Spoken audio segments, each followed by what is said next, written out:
Welcome to Maths of my dear students. So in this video we will learn about matrices. Matrices में भी हम जो start कर रहे हैं यहाँ पे this is eigen values and eigen vectors. See जब भी हम कोई topic study करते हैं तो उसके दो aspect होते हैं. दो aspect होते हैं मतलब एक होता है उसका history part like what is the eigen value, why we need to determine eigen values and eigen vectors for the given matrices. Okay, और second part होता है how to calculate eigen values, how to calculate eigen vectors, what are the varieties to calculate these values and vectors. So these are the two parts जिस पे हम आज focus करेंगे. First part that what is the eigen values and eigen vectors, it's a very short story, लेकिन वो समझने के बाद तुम्हारा इंटरेस्ट थोड़ा और बढ़ जाएगा. क्यों? क्योंकि हमें पता होगा कि हम जो वैल्यूज कैलकुलेट कर रहे हैं, जो वेक्टर्स डिटरमाइन कर रहे हैं, उसका एक्चुअल सिग्निफिकेंस क्या है, right? So we start here. What is the eigen value and eigen vectors and what is the use in matrices. तो बेसिकली इसके लिए हमको थोड़ा ट्रांसफॉर्मेशन को समझना पड़ेगा. छोटा सा एक इंट्रोडक्शन है ट्रांसफॉर्मेशन का. ट्रांसफॉर्मेशन आप लोगों ने पढ़ा होगा डेफिनेटली. अगर नहीं पढ़ा है तो soon I am going to upload the video of linear transformation and dependency of factors, तो you can go through. But अभी के लिए मान लो ये कोई ऑब्जेक्ट है, ये कोई स्क्वायर है, यूनिट स्क्वायर है एक्स वाई डायरेक्शन में. तो ट्रांसफॉर्मेशन में क्या होता है, या तो हम ऑब्जेक्ट को स्केलिंग करते मतलब उसे एक्स डायरेक्शन में बढ़ाते हैं, ओके, इधर इन वाई डायरेक्शन में बढ़ाते हैं, या फिर शेयरिंग करते मतलब हम उसको क्या करते हैं, स्ट्रेच करते हैं. कभी एक्स डायरेक्शन को प्रिजर्व करके, कभी वाई कोऑर्डिनेट्स को प्रिजर्व करके. तो ये जो भी ट्रांसफॉर्मेशन होता है जिसमें स्ट्रेचिंग होती है, तो वो स्ट्रेचिंग का जो ट्रांसफॉर्मेशन है वहाँ उसका बेस वेक्टर क्या है, उसका स्ट्रेचिंग किस फैक्टर से किया जा रहा है, this all about eigen values and eigen vectors. तो जो हम आइगन वैल्यूज निकालते हैं जिसके करस्पॉन्डिंग हम आइगन वेक्टर्स निकालते हैं, तो आइगन वेक्टर में एक होता है स्केलर मल्टीपल और एक होता है उसका बेस वेक्टर. तो जो बेस वेक्टर रहता है वो हमारा एक्चुअल फिगर रहता है, और जिस स्केल से हम जिस स्केलर मल्टीपल से उसको मल्टीप्लाई करते हैं वो उसका स्केलिंग या स्ट्रेचिंग रहता है. ठीक है. तो लीनियर जो मैट्रिकली देखा जाए तो जितने भी ट्रांसफॉर्मेशन होते हैं उसको आइगन वैल्यूज और आइगन वेक्टर्स की हेल्प से इजीली फाइंड किया जाता है. ये जो कनेक्शन है वो आपको धीरे धीरे पता चलेंगे, राइट? तो this is enough what is the eigen value and eigen vector. And other than this stretching मतलब लीनियर ट्रांसफॉर्मेशन के अलावा डिफरेंशियल इक्वेशन हुआ, मास स्प्रिंग सिस्टम हुआ, उन सब में हम जब कैलकुलेट करते हैं with the help of matrices, तो यहाँ पर आइगन वैल्यू आइगन वेक्टर्स का सिग्निफिकेंस है, उसी की हेल्प से हम उसे इजीली कैलकुलेट कर सकते हैं. ओके, तो ये तो था इसका ज्योमेट्रिकल इंटरप्रिटेशन. अब हम देखते हैं how to calculate eigen values and eigen vector. Eigen values eigen vectors में आइगन वैल्यूज कैलकुलेट करने के लिए you always need calculator, because calculator से बहुत सारे कैलकुलेशन ऐसे हैं जो इजीली हो जाते हैं. अगर तुम्हें कैलकुलेटर यूज करना नहीं आता है, I will give you the all steps in the description how to calculate determinant, matrix multiplication, inverse, quadratic equations, cubic equations with the help of calculator. So you can go through and solve it by the calculator, right? तो अब देखो eigen values eigen vectors हम किसके निकालते हैं. सबसे पहले तो आइगन वैल्यूज और आइगन वेक्टर या तो स्क्वायर मैट्रिक्स के लिए निकलते हैं. स्क्वायर मैट्रिक्स कुछ भी होने दो, सिंगुलर होने दो, नॉन सिंगुलर होने दो, सिमेट्रिक होने दो, नॉन सिमेट्रिक होने दो, लेकिन आइगन वैल्यू हम किसके लिए निकालते हैं, एक स्क्वायर मैट्रिक्स के लिए. अब जो स्क्वायर मैट्रिक्स की हम बात कर रहे हैं, अगर हम सिंगुलर बोल रहे हैं मतलब उसका डिटर्मिनेंट ए क्या है, 0 है. नॉन सिंगुलर मतलब डिटर्मिनेंट नॉन जीरो है, राइट? सिमेट्रिक है मतलब डायगोनल एलिमेंट को छोड़कर सारे एलिमेंट्स क्या है, इक्वल है. That is a12 is equals to a21, a31 equals to a13, this way. Non symmetric है मतलब इक्वल नहीं है. कैसे भी मैट्रिक्स ले लो, matrix must be a square matrix, then you can find eigen values and eigen vector for that matrix. Okay, तो matrix 2x2 का भी हो सकता है, मैट्रिक्स 3x3 का भी हो सकता है. For both we can determine eigen values. हम पहले समझते हैं how to find eigen value, उसका वर्किंग रूल लेते हैं, देन आइगन वेक्टर्स का वर्किंग रूल लेते हैं, and then in this video हम सिर्फ वर्किंग रूल समझेंगे. In my next video we will start the questions with all the varieties of eigen values and eigen vector. So will start here. Eigen values के लिए आपको क्या चाहिए, एक square matrix चाहिए. तो हमने यहाँ ले लिया, मान लो A which is a square matrix, right. Say here A11, A12, A13, A21, A22, A23, A31, A32 and A33, right. तो हमें क्या करना है, इस मैट्रिक्स को पहले इस फॉर्म में लिखना है जिसको हम बोलते हैं कैरेक्टरिस्टिक्स मैट्रिक्स. अगर मैट्रिक्स का सिंबल लगाएंगे तो कैरेक्टरिस्टिक्स मैट्रिक्स, अगर डिटरमिनेंट का सिंबल लगा दिया तो ये हो जाएगा कैरेक्टरिस्टिक डिटरमिनेंट. और इससे हमें मिलती है एक इक्वेशन, कैरेक्टरिस्टिक्स इक्वेशन बोलते हैं हम उसको, या पॉलिनोमियल भी बोलते हैं. तो यहाँ A माइनस लेमडा का मतलब क्या हुआ कि आपने इस मैट्रिक्स को माइनस लेमडा टाइम्स एक आइडेंटिटी मैट्रिक्स से सब्सट्रैक्ट किया. आइडेंटिटी मैट्रिक्स ये ऑर्डर 3 का है, तो हम आइडेंटिटी मैट्रिक्स भी क्या लेंगे, ऑर्डर 3 का. ठीक. अब जब लेमडा से मल्टीप्लाई करोगे तो सिर्फ डायगोनल एलिमेंट्स को मल्टीप्लाई होगा, और जब सब्सट्रैक्ट करोगे तो सिर्फ डायगोनल एलिमेंट्स में सब्सट्रैक्शन रिफ्लेक्ट होगा. तो मुझे A minus lambda I matrix ये क्या मिलता है, A11 minus lambda, and this two terms remains same. Then this is 2 1, this diagonal again comes with minus lambda, this remains same. This 3 1, 3 2 and this comes with minus lambda, right. ये तुम्हारा पहला काम है जो तुमको लिख कर दिखाना है. You have to just show this A minus lambda I matrix. Then we are going to write directly characteristics equation जिसको हम पॉलिनोमियल भी बोलते हैं. अब देखो कैरेक्टरिस्टिक्स इक्वेशन अभी हम जो समझ रहे हैं this is for what, eigen value. तो अब जब हम कैरेक्टरिस्टिक्स इक्वेशन लिखते हैं तो यहाँ पर 2 शॉर्टकट है ये, और बहुत इजी है. तुम्हें कैसे लिखना है, अगर 2 क्रॉस 2 का मैट्रिक्स है तो कैरेक्टरिस्टिक्स इक्वेशन अलग होगी, अगर 3 क्रॉस 3 का मैट्रिक्स है तो कैरेक्टरिस्टिक्स इक्वेशन अलग होगी. ठीक. 2 क्रॉस 2 में तुम्हें क्या लिखना है, एक पॉलिनोमियल लिखना है whose highest degree is 2. इसके लिए तुम्हें क्या करना है, you have to write a polynomial whose highest degree is 3, right. तो अब हम यहाँ लिखते, तो यहाँ पर पॉलिनोमियल क्या आएगा, लैम्डा स्क्वायर, हाईएस्ट डिग्री 2 इसलिए पॉलिनोमियल किसका आएगा, हाईएस्ट डिग्री 2 का. पॉलिनोमियल क्या मतलब होता है, ascending of order of that degree. तो इसका असेंडिंग ऑर्डर क्या होगा, lambda square lambda and lambda raise to 0 equals to 0. अगर ऑर्डर 3 है तो इसका पॉलिनोमियल क्या होगा, lambda cube lambda square lambda and lambda raise to 0 equals to 0. ठीक है. अब दूसरा होता है साइन कन्वेंशन.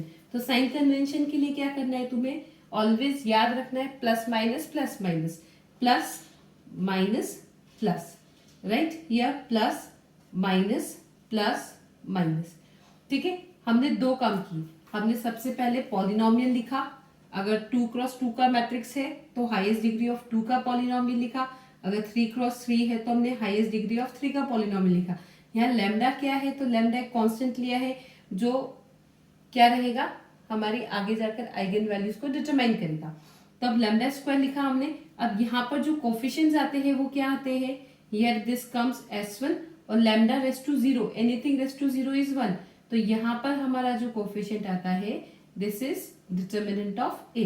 देखो फर्स्ट टर्म के साथ कभी भी कोफिशिएंट नहीं आएगा, लास्ट टर्म हमेशा डिटरमिनेंट ऑफ ए रहेगी. तो अब हमें जो मिडिल टर्म्स की वैल्यूज निकालनी है, और साइन कन्वेंशन हमेशा यही रहेगा plus minus plus minus plus minus. अब यहाँ देखो फर्स्ट टर्म का कोफिशिएंट नहीं रहेगा और लास्ट टर्म हमारी क्या रहेगी, डिटरमिनेंट ऑफ ए. अब यहाँ पर आएगा, यहाँ S1 था तो यहाँ आएगा S1 और S2. ठीक. तो ये होती है characteristics equation of order 3 matrix of order 2 matrix. अब यहाँ पर क्वेश्चन फिर से अराइज होता है कि ये ठीक है, लेकिन what is this S1, what is this S1 and S2, determinant of A you know what is this, but S1 S2 क्या है. तो अब हम वो समझते हैं कि S1 S2 क्या है. तो S1 जो है this is sum of diagonal elements always, right. S2 क्या है, this is the sum of diagonal element. I hope you understand, right. S2 क्या है, S2 is sum of the determinant. किसका सम है, सम ऑफ द डिटरमिनेंट. किसके determinant? Diagonal element के determinant. I write here this is the sum of determinant of diagonal. अब determinant of diagonal मतलब क्या, ये समझते हैं हम. तो देखो डिटर्मिनेंट का डायगोनल, डिटर्मिनेंट का डायगोनल मतलब क्या, यहाँ पर तुम्हारा एक डिटर्मिनेंट डायगोनल का डिटर्मिनेंट. तो डायगोनल का डिटर्मिनेंट, ये एक डायगोनल है, इसका डिटर्मिनेंट क्या आएगा? This is the determinant, right. मतलब मुझे फर्स्ट डिटर्मिनेंट क्या मिलता है? A22, A23, A32 and A33. Okay. अब यहीं पर देखो सेकेंड डायगोनल एलिमेंट क्या है? This is my second diagonal element. तो इसके लिए मुझे डिटर्मिनेंट क्या मिलेगा? अब ये वाली रो और ये रो नहीं आएगी, तो क्या मिलेगा? 1 1 1 3 3 1 3 3. तो यहाँ सेकेंड क्या मिला मुझे? 1 1 1 3. ओके. And this is 3 1 3 3. देखो जब तुम A11 ले रहे हो तो यहाँ पे 1 वाले एलिमेंट्स मिसिंग है. जब तुम 2 ले रहे हो तो यहाँ पर 2 वाले एलिमेंट मिसिंग है. जब हम थर्ड लेंगे, थर्ड ये मेरा डायगोनल है, तो अब मेरे पास क्या आएगा? 1 1 1 2 2 1 2 2. तो मुझे थर्ड क्या मिलेगा यहाँ पर? 1 1 1 2 2 1 2 2. Right. So this are the determinants of the diagonal. तो S1 is sum of the diagonal element. S2 is the sum of determinant of the diagonal element, right. और थर्ड है यहाँ पर determinant of A. This you can calculate directly with the help of calculator, right. जैसे ही तुमने एक बार ये तीनों terms calculate करी, you will substitute here in the equation. तो जैसे तुम सब्स्टिट्यूट करते हो इक्वेशन में, तुम्हें एक क्वाड्रेटिक या एक क्यूबिक इक्वेशन मिल जाता है, राइट. उस क्यूबिक इक्वेशन को when you solve with the help of calculator, अगर हाईएस्ट पॉलिनोमियल डिग्री 3 है तो मुझे कितने रूट्स मिलेंगे? 3 रूट्स. अगर हाईएस्ट डिग्री 2 है तो मुझे कितने रूट्स मिलेंगे? 2 रूट्स मिलेंगे, right. So this way you have to determine eigen values. ये होता है हमारे क्वेश्चन का फर्स्ट पार्ट. फिर से एक बार क्विक रिवाइज करते हैं. क्या करना है? You have to write the matrix in the form of A minus lambda I. Okay, A minus lambda I को तुम जब एक बार प्रैक्टिस हो जाता है, you can write it directly. क्या करना है? डायगोनल एलिमेंट्स के साथ माइनस लैम्डा लिखना है. Okay, then you have to write characteristics equation with the help of this two standard equation. ये क्या है? It's a polynomial of degree 2. It's a polynomial of degree 3. Polynomial का ही मतलब होता है ascending orders of that variable. 2 1 0 3 2 1 0, right. तो जब हमने कैरेक्टरिस्टिक्स इक्वेशन लिखी तो यहाँ पर साइन कन्वेंशन प्लस माइनस और कोफिशिएंट्स कैसे आते हैं? S1 S2. फर्स्ट टर्म के साथ कभी भी कोफिशिएंट नहीं रहेगा, लास्ट टर्म हमेशा डिटर्मिनेंट ऑफ A रहेगी. साइन कन्वेंशन प्लस माइनस करना है और उस हिसाब से मुझे कन्वेंशन लिखना है. उसके बाद you need to determine S1 S2 and determinant of A. Put here, get the equation, solve by the calculator and get the roots. Get it? तो ये होता है हमारा फर्स्ट पार्ट जहां पर हमने आइगन वैल्यूज को डिटरमाइन किया है. आइगन वैल्यूज को डिटरमाइन करके मान लो मुझे यहाँ रूट्स मिलते हैं λ1, λ2, λ3. ठीक, ये मुझे 3 आइगन वैल्यूज मिली अगर मैट्रिक्स का ऑर्डर 3x3 है, और मुझे 2 मिलेगी वैल्यूज कब? जब मैट्रिक्स का ऑर्डर 2/2 है. इतना समझ में आ रहा है? अब हमने जब एक बार आइगन वैल्यूज निकाल ली तो हम इस आइगन वैल्यूज के करस्पॉन्डिंग आइगन वेक्टर्स निकालते हैं. ठीक है. अब now we have so many properties of this eigen value. क्या प्रॉपर्टीज है? तो अगर तुमने आइगन वैल्यू निकाली है लैम्डा किसी एक स्क्वायर मैट्रिक्स A के लिए, जो है तुम्हारी λ1 λ2 λ3 एंड सो ऑन, जितना ऑर्डर है उतनी तुम्हारी आइगन वैल्यू मिलेगी. तो अब ये आइगन वैल्यूज निकालने के बाद हम बोल सकते कि अगर इनवर्स मैट्रिक्स है तो उसकी आइगन वैल्यूज क्या होगी? 1/λ1 1/λ2 1/λ3 एंड सो ऑन. अगर ट्रांसपोज ऑफ मैट्रिक्स है तो उसकी वैल्यू सेम ही रहेगी, क्योंकि eigen values of matrix and transpose of matrix will be same. अगर मैंने इस मैट्रिक्स को k से मल्टीप्लाई किया किसी स्केलर से, तो सारी आइगन वैल्यूज को भी किसी स्केलर से क्या हो जाएगा, मल्टीप्लाई हो जाएगा, राइट। एक स्पेक्ट्रम शिफ्ट करके वैल्यू फॉर्मूला है ये। अगर मैंने किसी को स्केलर से सब्सट्रैक्ट किया तो मेरी सारी वैल्यूज भी क्या हो जाएगी, सब्सट्रैक्ट हो जाएगी। λ1 माइनस λ2 माइनस के एंड सो ऑन, राइट। ये तो है तुम्हारी प्रॉपर्टीज आइगन वैल्यूज की। हाँ, अगर a के आइगन वेक्टर आइगन वैल्यूज ये है तो a⁻n की आइगन वैल्यूज क्या होगी, λ1⁻n, λ2⁻n, λ3⁻n and so on. तो देखो यहाँ पर मैं बहुत सारी चीजें सिर्फ आइगन वैल्यूज निकाल कर भी कैलकुलेट कर सकती हूँ। दूसरी बात क्या है, आइगन वैल्यू अगर मुझे 0 मिलती है, सो इसका मतलब क्या होता है कि उस मैट्रिक्स का डिटर्मिनेंट 0 होगा, मतलब वो मैट्रिक्स सिंगुलर मैट्रिक्स होगा। तो ऐसे हम बहुत सारी इंफॉर्मेशन पता लगाते हैं, बट आइगन वैल्यूज की this all are the properties. अब देखो कुछ प्रॉपर्टीज ये है कि हम आइगन वैल्यूज को डायरेक्ट भी निकाल सकते हैं। डायरेक्ट भी निकाल सकते हैं मतलब क्या, इफ मैं यहाँ लिख कर देती हूँ आपको, अगर कोई मैट्रिक्स है वो डायगोनल है, डायगोनल मैट्रिक्स मतलब क्या होता है, जिसमें सिर्फ डायगोनल एलिमेंट्स होते हैं, या फिर वो अपर ट्रायंगुलर मैट्रिक्स है। Upper triangular matrix is like this 1 2 3 0 0 0 here 4 5 6, ठीक है। या फिर मैट्रिक्स लोअर ट्रायंगुलर है। इन तीनों ही केस में जो डायगोनल एलिमेंट्स है वही हमारे आइगन वैल्यूज होगी। No need to calculate by this formula. अगर कैलकुलेट करते भी हो तो तुम्हें आइगन वैल्यूज वही मिलेगी जो डायगोनल एलिमेंट्स है, राइट। तो कीप इन माइंड, अगर matrix upper triangular, lower triangular या डायगोनल तीनों में से कुछ भी है, तो मुझे जो आइगन वैल्यूज मिलेगी वो क्या रहेगी, diagonal elements directly. This one property.